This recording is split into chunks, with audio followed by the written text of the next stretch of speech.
ഹിന്ദി ഹൃദയഭൂമിയായിട്ടുള്ള ഉത്തര മേഖല നമ്മൾ ചർച്ച ചെയ്ത് കഴിഞ്ഞായിരുന്നു. അവിടെ BJP എത്ര സീറ്റ് കിട്ടും എന്തൊക്കെയാണ് നമ്മളെ ചർച്ചകളിലൂടെ നമ്മൾ പറഞ്ഞു. രണ്ടാമത് പശ്ചിമ മേഖലയാണ്. മഹാരാഷ്ട്രയും ഗുജറാത്തും പോലെയുള്ള സംസ്ഥാനങ്ങളുള്ള പശ്ചിമ മേഖല.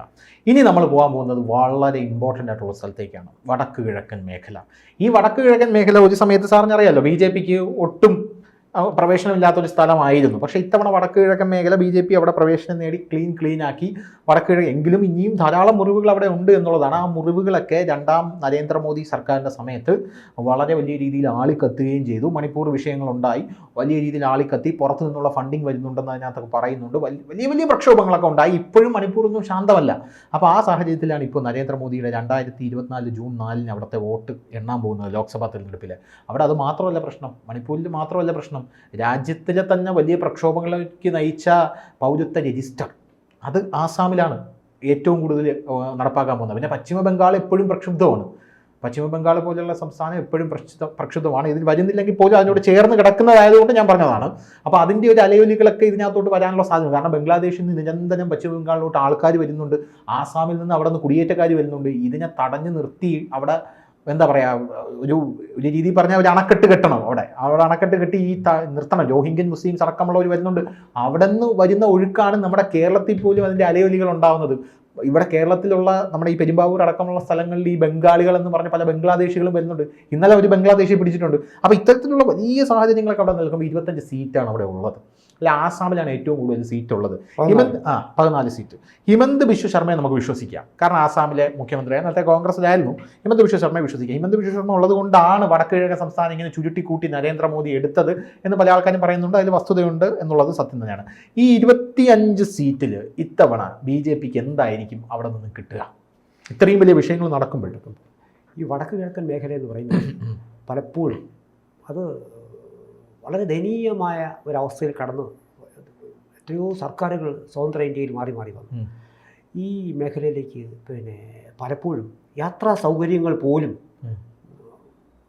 വളരെ ബുദ്ധിമുട്ട് മാത്രമേ നമുക്ക് സഞ്ചരിക്കാൻ കഴിയുന്നു. നരേന്ദ്രമോദി ത്രിപുരയിൽ ട്രെയിൻ പോലും വന്നത്, ആദ്യത്തെ ട്രെയിൻ. അതൊക്കെ പറയുമ്പോൾ ഏതാണ്ട് അവരെ താഴഞ്ഞിട്ടിരിക്കുന്ന ഒരു അവസ്ഥയായിരുന്നു. വാസ്തവത്തിൽ അവർക്ക് യാതൊന്നും കൊടുത്തിട്ടില്ല. ഗോത്ര വിഭാഗം എന്ന് പറഞ്ഞ് അവരെ മുഴുവനായിട്ടും അങ്ങ് അവഗണിച്ചിട്ടിരിക്കുകയായിരുന്നു. ഇപ്പോൾ അത് ഒരു തരത്തിൽ പറഞ്ഞാൽ ചൂഷണം ഇന്ത്യയിൽ ഏറ്റവും കൂടുതൽ അനുഭവിച്ചിട്ടുള്ള ഒരു വിഭാഗം, ഒരു മേഖല എന്ന് പറയുന്നത് വടക്ക് കിഴക്കൻ സത്യമാണ്.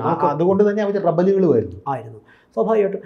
അതിനകത്ത് നമുക്കിപ്പോൾ ഒരു 7 സഹോദരിമാരും മറ്റൊരാളും ഒരു പുരുഷനും എന്നുള്ള തരത്തിലാണത് കാണുന്നത്. 8 സംസ്ഥാനങ്ങളാണ് ഉള്ളത്.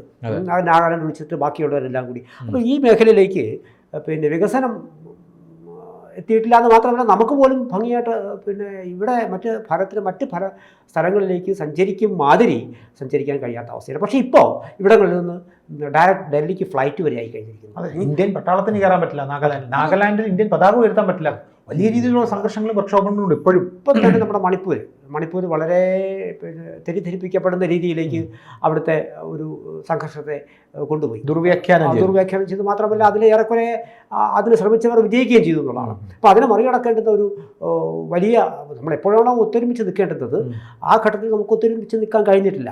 രാഷ്ട്രീയത്തിൻ്റെയും ജാതിയുടെയും മതത്തിൻ്റെയും പേര് നമ്മളിപ്പോഴും അടിച്ചുകൊണ്ടിരിക്കുകയാണ്. അപ്പോൾ ഇതിനെയൊക്കെ കൂടി കാച്ചി കുറുക്കിയെടുത്ത് അവിടെ ഏതാണ്ടൊക്കെ ആൾക്കാർക്ക് ഇന്ത്യയോടൊപ്പമാണ് നിങ്ങളുമെന്ന ബോധ്യമുണ്ടാക്കിയെടുക്കാൻ പിന്നെ വെറും വാക്കല്ല, നമ്മുടെ ചെയ്തികൾ വെച്ചുകൊണ്ട് തന്നെ നമുക്ക് വിലയിരുത്തിക്കൊണ്ട് പറഞ്ഞാൽ ആ സ്കെയിലുകൾ വെച്ച് തന്നെ നോക്കിയാൽ നരേന്ദ്രമോദി സർക്കാരിനാണ് വാസ്തവത്തിൽ കഴിഞ്ഞത്. പലപ്പോഴും മുൻപ് പറഞ്ഞതുപോലെ ആ പ്രദേശത്തുകാരെ പിന്നെ ഇപ്പോൾ വളരെ രസകരമായൊരു കാര്യം, കുറച്ച് നാൾക്ക് മുമ്പ് പോയാൽ പോട്ടെന്ന് വെക്കും, അവിടെ ഒരു സീറ്റല്ലേ ഉള്ളൂ എന്ന് പറഞ്ഞ ഒരു സംസ്ഥാനത്തിൽ കൈചൂണ്ടി പറഞ്ഞ കോൺഗ്രസിൻ്റെ മുതിർന്ന നേതാക്കൾ വരെ. അല്ല, പക്ഷേ BJP സംബന്ധിച്ച് നോക്കുമ്പോഴും വടക്ക് കിഴക്കൻ സംസ്ഥാനം BJPക്ക് ഒരു വിഷയമുള്ള കാര്യമേ അല്ല. വടക്ക് കിഴക്കൻ സംസ്ഥാനങ്ങളിൽ ഒന്നും കിട്ടാത്ത സമയത്ത് പോലും നരേന്ദ്രമോദി അധികാരത്തിൽ കയറി. അതാണ്. പക്ഷേ അവരവിടെ ഒരു സീറ്റ് അവിടെ ഒരു സീറ്റിനല്ല പ്രാധാന്യം, അതും കൂടി ഭാരതത്തെ റെപ്രസെൻറ്റ് ചെയ്തതാണ് ഒരു സീറ്റ് എന്ന് പറയുന്നത്. അപ്പോൾ അതിന് നിങ്ങൾക്ക് UP-യിലെ 80 ആയാലും ശരി, പിന്നെ ഇവിടുത്തെ ഒരു സീറ്റായാലും ശരി, എന്തിനേയും ഒന്നായി കാണുക. ഒറ്റ ഒരേ അർത്ഥത്തിൽ കാണുക. ആ ഒരു ചുമതല ഏറ്റെടുത്തത് 2014 നരേന്ദ്രമോദി സർക്കാർ ഭരണത്തിൽ വന്നതിന് തന്നെ ശേഷം തന്നെയാണ്. ഒരു തർക്കവും വേണ്ട. പക്ഷേ ദൗർഭാഗ്യം എന്ന് പറയട്ടെ, മണിപ്പൂർ വിഷയം അവിടെ ആളിക്കത്തുകയും, മണിപ്പൂർ വിഷയം മാത്രമല്ല, വടക്കുകിഴക്കൻ സംസ്ഥാനങ്ങളെ സംബന്ധിച്ച് പറയുകയാണ് സാറേ. ഞാൻ മണിപ്പൂർ പറഞ്ഞു, പൗരത്വ രജിസ്റ്റർ പറഞ്ഞു, ഈ രാജ്യത്തിൻ്റെ വിഷയങ്ങളുടെ ഒരു 1% അവിടെയാണ് കിടക്കുന്നത്. വളരെ കൊച്ചു പ്രദേശമാണ്. പോരാത്തതിന് അരുണാചൽ പ്രദേശ് ചൈന നിരന്തരം വന്ന് അവിടെ മാന്തിക്കൊണ്ടിരിക്കുകയാണ്. അപ്പോൾ രാജ്യത്തിന് തന്നെ വലിയ രീതിയിലുള്ള എന്താ പറയുക, രാജ്യത്ത് തന്നെ ഏറ്റവും കൂടുതൽ തലവേദന വരുന്ന പ്രശ്നങ്ങൾ കിടക്കുന്ന ഒരു സംസ്ഥാനമാണ്. പൗരത്വ ഭേദഗതി ഇത്തരം നിയമങ്ങളെല്ലാം വളരെ കൃത്യമായിട്ട് ചർച്ച ചെയ്യപ്പെടാനും അതിൻ്റെ ഗുണങ്ങളായാലും ശരി ദോഷങ്ങളായാലും ശരി. ഇപ്പോൾ ഞാൻ ഒരു അനധികൃതമായി കടന്നു വന്ന ഒരാളാണ് എങ്കിൽ അത് ചോദ്യം ചെയ്യപ്പെടുക തന്നെ വേണം. അല്ലെങ്കിൽ അതിപ്പോൾ അത്തരത്തിലുള്ള കാര്യങ്ങളൊക്കെ വരുമ്പോൾ ഏറ്റവും കൂടുതൽ വിഷയമാകാൻ പോകുന്ന ഒരു മേഖലയാണത്. അപ്പോൾ അതിൽ വളരെ രസകരമാണ്. ഒരു 25 സീറ്റുകളിൽ 14 സീറ്റുകളാണ് കഴിഞ്ഞ തവണ ഈ മേഖലയിൽ നേടിയിട്ടുള്ളത്. അത് നമുക്ക് ഓരോ സംസ്ഥാനങ്ങൾ കടന്നു പോകാം. നമ്മൾ അസമിലാണ് 14 സീറ്റുകളുള്ളത്. ബാക്കിയെല്ലാം 1-2 സീറ്റുകളൊക്കെ വെച്ചിട്ടാണ്. പക്ഷേ എങ്കിൽ പോലും അവിടെ കാര്യമായി BJP അവരുടെ എല്ലാ പ്രവർത്തനങ്ങളിലും ഇടപെട്ടിട്ടുണ്ട്. അതിൻ്റെ ഒരു അലയൊലി ഈ വോട്ടെടുപ്പിൽ ഉണ്ടാകണം. ഇനി ഒരു പക്ഷേ ഈ മണിപ്പൂർ വിഷയം അതിൻ്റെ ഒരു വിലയിരുത്തലും കൂടി തന്നെയാണ് വാസ്തവത്തിൽ. ഇത് വിലയിരുത്തലല്ല എന്നൊക്കെ പറഞ്ഞ് കൈയൊഴിയാൻ 9 സീറ്റുണ്ട്. അത് കൂടുകയോ കുറയും. അത് ഒരു ഇപ്പോഴത്തെ കണ്ടീഷനിൽ ഒരു 8എങ്കിലും കുറയാനുള്ള സാധ്യത എന്നാണ് പലതുകൊണ്ടും ജനങ്ങൾ തെറ്റിദ്ധരിക്കപ്പെട്ടിരിക്കുന്നു. അപ്പോൾ അതിൻ്റെ ഒരു സംഭവം കൂടി വെച്ചിട്ടാണ് നമ്മളെ ഒരു വിലയിരുത്തൽ വരുന്നത്. നമുക്ക് നോക്കാം. അരുണാചൽ പ്രദേശ് അവിടെ 14-ലും 19-ലും 14 BJPയും കോൺഗ്രസ് ഓരോന്നും നേടിയ സീറ്റാണ്. അവിടെയും ചിലപ്പോൾ സ്വാഭാവികമായിട്ട് ഇത്തവണയും നമുക്ക് 2 പിടിക്കാനുള്ള സാധ്യത എന്നാണ് ഇത്തരം സാഹചര്യങ്ങൾ എൻ്റെ ഒരു വിലയിരുത്തലിൽ ഞാൻ മൊത്തം ഒന്ന് നോക്കുമ്പോൾ ഒരു 2 സീറ്റിലേക്കാണ് സാധ്യതയുള്ളത്. കാരണം ഈ വോട്ടിംഗ് പെർസെൻറ്റേജ് ഒക്കെ വെച്ച് നോക്കുമ്പോൾ ഇപ്പോഴത് മറികടക്കാനുള്ള സാധ്യത കാണുന്നില്ല. അതുകൊണ്ടാണ് അത് അവിടെ വന്നത്. അസം എടുത്തു കഴിഞ്ഞാൽ ആകെ 25 സീറ്റുകളിൽ 14 നമ്മൾ നേരത്തെ പറഞ്ഞു കഴിഞ്ഞു. അവിടെ നമുക്ക് കിട്ടിയിരുന്നത് 2019 14 സീറ്റുകളിൽ മത്സരിച്ചപ്പോൾ 3 സീറ്റുകളിലും വിജയിക്കാൻ കഴിഞ്ഞു. കോൺഗ്രസിൻ്റെ ഒരു അവസ്ഥ അതാണ്. 2014 13 സീറ്റുകളിൽ മത്സരിച്ച കോൺഗ്രസിന് 3 സീറ്റുകളിലും 19 14 സീറ്റുകളിൽ മത്സരിച്ചപ്പോൾ വീണ്ടും 3 സീറ്റുകളിലാണ് മത്സരിക്കാൻ കഴിഞ്ഞത്. വാസ്തവത്തിൽ അവിടെ BJPക്ക് കാര്യമായ സീറ്റുകൾ കിട്ടുന്നൊരു മേഖലയാണ് വാസ്തവത്തിൽ. പല കാര്യങ്ങളുണ്ട് അതിനകത്തില്ലെന്ന് പറയുന്നില്ല. പക്ഷേ എങ്കിലും ഈ സംസ്ഥാനങ്ങളെ തമ്മിൽ കൂട്ടിയോജിപ്പിക്കുക മാത്രമല്ല, ഇന്ത്യയിലെ മറ്റ് നഗരങ്ങളുമായി ഈ സംസ്ഥാനങ്ങളെ കൂട്ടിയോജിപ്പിക്കാനുള്ള ഗതാഗത മാർഗങ്ങളും റോഡുകളും തായ്ലൻഡിലേക്കൊക്കെ റോഡ് ഇട്ടു തുറന്നു കൊടുത്തു എന്നുള്ളതാണ്. അപ്പോൾ അതിൻ്റെ ഒരു എഫക്റ്റ് ഈ പെർസെൻറ്റേജിൽ അത് ചൈനയെ അത് വല്ലാതെ ചൊടിപ്പിച്ചിട്ടുണ്ട്. നയതന്ത്രപരമായിട്ട് പോലും വലിയ രീതിയിൽ മേഖല വളരെ സെൻസിറ്റീവ് ആയിട്ടുള്ള വളരെ സെൻസിറ്റീവ് ആണ്. ഇപ്പോൾ തന്നെ നമ്മുടെ ഈ മണിപ്പൂർ ഇഷ്യൂ ഒക്കെ എന്ന് പറഞ്ഞു കഴിഞ്ഞാൽ അത് മറ്റു ചിലതുമായി മണിപ്പൂർ ഇഷ്യൂ നടക്കുന്ന സമയത്ത് തന്നെ ഞാൻ മണിപ്പൂരിലെ ഒരു നാടൻ കലാകാരനുമായും അദ്ദേഹം ഒരു നാടൻ കലാകാരനായിരിക്കുകയും ഒരു പ്രൊഫസറായി മാറുകയും ചെയ്ത മനുഷ്യനാണ്. ഞാൻ ആദ്യ ദിവസങ്ങളൊക്കെ അദ്ദേഹത്തെ വിളിക്കുമ്പോൾ കിട്ടുന്നില്ല.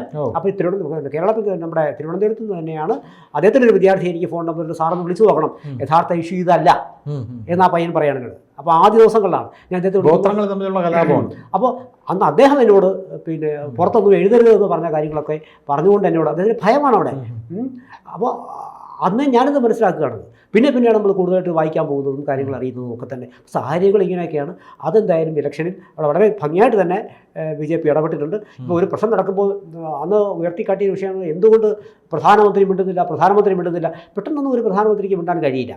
ഭരണഘടനയിൽ അവർക്ക് പ്രത്യേക സംരക്ഷണമൊക്കെ ഉണ്ട്. അപ്പോൾ ഇതെല്ലാം കൂടി ഇപ്പോൾ ഈ പുതിയ CA ആയാലും ശരി, നമ്മുടെ രജിസ്റ്ററുകളായാലും ശരി, പൗരത്വ ഇതെല്ലാം വളരെ കൃത്യമായ തോതിൽ അവലോകനം ചെയ്യാൻ ഇൻഎഫക്റ്റ് അത് നല്ല ചർച്ചകൾക്ക് രാജ്യമൊട്ടാകെ വേദി ഒരുക്കുന്ന ചില സംസ്ഥാനങ്ങളാണ് ഇത്. അവിടെ ഒരു 8 എൻ്റെ ഒരു കണക്കൂട്ടിലാണ് ഞാൻ ഈ പറയുന്നത്, ഒരു സീറ്റ് ചിലപ്പോൾ കുറഞ്ഞേക്കാനുള്ള സാധ്യതയുണ്ട്. ഇനി ഒരു പക്ഷേ ഇത് BJPക്ക് അനുകൂലമായിട്ടാണ് മാറുന്നതെങ്കിൽ 9 സീറ്റ് വരെ കിട്ടാനുള്ള സാധ്യതയും അതിനകത്തുണ്ട്. കാരണം അവിടെ ഈ മനസ്സിനേറ്റ മുറിവ് നേരത്തെ നമ്മൾ മഹാരാഷ്ട്രയെ പറഞ്ഞതുപോലെ അവിടെ ജനം ഒരു കാര്യം ചിന്തിച്ചുറച്ചു വെച്ചിട്ടുണ്ട്. അതിപ്പോൾ നമുക്ക് ഗണിച്ചെടുക്കും. മണിപ്പൂരിൽ 2 സീറ്റുണ്ട്. ആ 2 സീറ്റും പോകുമല്ലോ. അല്ല, ഇല്ല, അങ്ങനെ നമുക്ക് പറയാൻ കഴിയില്ല. മണിപ്പൂരിലും ചിലപ്പോൾ ഒരു സീറ്റ് കിട്ടും. അപ്പോൾ ഇപ്പോൾ ഞാനിത് നമുക്കത് ഇലക്ഷൻ കഴിഞ്ഞതിന് ശേഷം നമുക്കത് വിശകലനം ചെയ്യാം. ഇവിടെ 2019 BJPക്ക് മണിപ്പൂരിൽ ഒരു സീറ്റായിരുന്നു ഉണ്ടായിരുന്നു. വാസ്തവത്തിൽ ഇപ്പോഴത്തെ സാഹചര്യങ്ങൾ വെച്ച് നോക്കുമ്പോൾ ആ ഒരു സീറ്റ് നേരത്തെ നമ്മൾ ചർച്ച ചെയ്യാതെ പിന്നെ അതിനകത്ത് സമയം കളയുന്നില്ല. ആ ഒരു സീറ്റ് BJPക്ക് മണിപ്പൂരിൽ നിലനിർത്താൻ കഴിഞ്ഞേക്കും എന്നുള്ളതാണ് എൻ്റെ ഒരു പക്ഷം. അങ്ങനെയാണ് കാര്യങ്ങളുടെ പോക്ക്. പിന്നെ മേഘാലയ 2014-ലും 2019-ലും ഓരോ സീറ്റുകളിൽ കോൺഗ്രസ് ഇവിടെ വിജയിക്കാൻ കഴിഞ്ഞു. 2014-ലും 2019-ലും BJPക്ക് സീറ്റുകളൊന്നും ലഭിച്ചിരുന്നില്ല. അപ്പോൾ ഇത് ഇത്തവണയും അതേ ഒരു രീതി തന്നെ ഒരുപക്ഷെ ബിജെപിയുടെ സഖ്യകക്ഷിക്കാണ് ഇവിടെ ഒരു വരും എന്നുള്ളത്. മിസോറാമിലും അത് തന്നെയാണ് സാഹചര്യം, അലയൻസിൽ തന്നെയാണുള്ളത്. പക്ഷേ അവിടെ പരമാവധി ഈ മേഖല പ്രധാനമന്ത്രിയുടെ 400 സീറ്റ് എന്ന് പറഞ്ഞ സ്വപ്നത്തിലേക്ക് ഇവർക്കൊക്കെ ഒരു സംഭാവന ചെയ്യാൻ പറ്റുമല്ലോ. ഉറപ്പായും ചെയ്യാൻ പറ്റും. മാത്രമല്ല ഓൾറെഡി 400 തന്നെ ഇപ്പോഴൊക്കെ തന്നെ കണക്കൂട്ടിയാലേ അതിൻ്റെ പരിസരത്തൊക്കെ തന്നെ ഉണ്ട്. അപ്പോൾ പിന്നെ 2024 400 എന്ന് പറയുന്ന ഒരു വലിയ വിഷയമൊന്നും ഉണ്ടെന്ന് എനിക്ക് തോന്നുന്നില്ല. സഖ്യകക്ഷി BJP ഒറ്റയ്ക്ക് ചിലപ്പോൾ ഈ പറഞ്ഞ 300 എത്തിയില്ല എന്ന് വരും. പക്ഷേ പിന്നെ ഭരണത്തിലേറുന്നതോടൊപ്പം തന്നെ ഇനിയും പിന്നെ ഒരുപാട് കക്ഷികൾ ഇതിലേക്ക് വരും, തർക്കമൊന്നും വേണ്ട. പിന്നെ ഒരു 370 വന്ന് നിൽക്കുകയാണെന്ന് 370-380 NDA വന്ന് നിന്നാൽ പോലും 400 എത്തിക്കാൻ വലിയ ബുദ്ധിമുട്ടൊന്നുമില്ല. അവസാനം ഓൾടുഗദർ നിങ്ങൾ നോക്കുന്ന സമയത്ത് ഇത് 400 ഉണ്ടാവും. അത് തന്നെയാണ്. പക്ഷേ BJP ഒറ്റയ്ക്ക് ഇത് നേടുകയോ ഇല്ല എന്നുള്ളതാണ് എൻ്റെ ഒരു വിഷയം. ഇവിടെ നമുക്ക് മിസോറാം എടുത്താലും അതിനകത്ത് പിന്നെ സീറ്റുകളൊന്നും കിട്ടാനുള്ള സാധ്യത തൽക്കാലമില്ല. നാഗാലാൻഡിലും പിന്നെ BJPയുടെ പിന്തുണയുള്ള പിന്നെ എല്ലായിടത്തും BJP പിന്തുണയുള്ള ആൾക്കാരാണ് കയറുന്നത്. ഇവിടെ ഒത്തൊരുമിപ്പിച്ച് കൊണ്ടുപോകാനും കൂടുതൽ ആൾക്കാരെ സഖ്യത്തിലേക്ക് കൊണ്ടുവരാനും BJPക്ക് കഴിഞ്ഞിട്ടുണ്ട്. പതിയെ ഈ ഒന്നുമില്ലായ്മയിൽ നിന്ന് എന്തെങ്കിലുമൊക്കെ നേടുന്ന അടുത്ത ഇലക്ഷനൊക്കെ ആക്കുമ്പോഴത്തേക്കും ഇപ്പോഴത്തെ ഈ കൂട്ടുകെട്ട് ഫലം കാണുന്നത് വിളവ് എടുക്കുന്നത് അടുത്ത പിന്നെ തിരഞ്ഞെടുപ്പിലാകാം. അപ്പോൾ അതും നഷ്ടപ്പെടാനൊന്നുമില്ല.